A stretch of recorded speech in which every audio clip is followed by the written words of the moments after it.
આવે છે અને જિગ્નેશભાઈ ઉપર વારંવાર આ લોકો પ્રહાર કરે છે તો એમને ખબર છે કે છેલ્લા 2 મહિનાની અંદર ગુજરાતના દરિયાકાંઠે 65,000 કરોડનું ડ્રગ્સ આવ્યું. એ ક્યાંથી આવ્યું ભાઈ? દરરોજે દરરોજ દેશી દારૂ, ઇંગ્લિશ દારૂની ગાડીઓ પકડાય છે. એ ક્યાંથી પકડાય છે? આ બધું જ સરકારની રહેમ નજર નીચે ચાલે છે.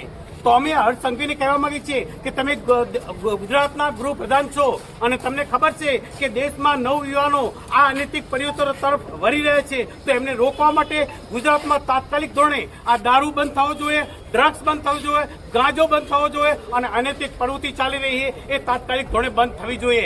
જો કદાચ ટૂંક સમયની અંદર આ અનૈતિક પ્રવૃત્તિ બંધ નહીં થાય તો અમે સાથે મિત્રો મળી અને ગુજરાતના તમામ લોકો, યુવાનો, બહેનો, ભાઈઓ, વડીલો સાથે મળી અને જનતા રેડ કરીશું.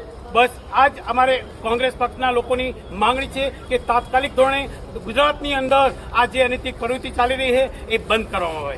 જય હિન્દ.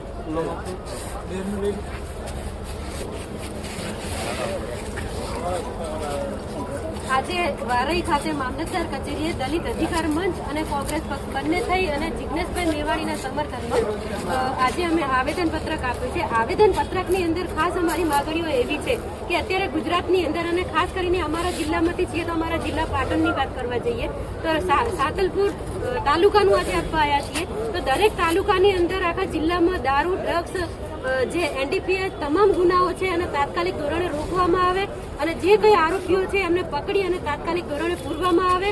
અત્યારે નાની નાની ઉંમરની વિધવા મહિલાઓ જ્યારે બની રહી છે, એમના બાળકો, યુવાધન અત્યારે શિક્ષણની જગ્યાએ વ્યસન તરફ પ્રેરાયા છે, એ તમામ બંધ કરવામાં આવે અને નવી પેઢીને નવું શિક્ષણ આપવામાં આવે એવી એક સરકાર જોડે આશા અને અપેક્ષા સાથે અહીંયા અમે આવ્યા છીએ.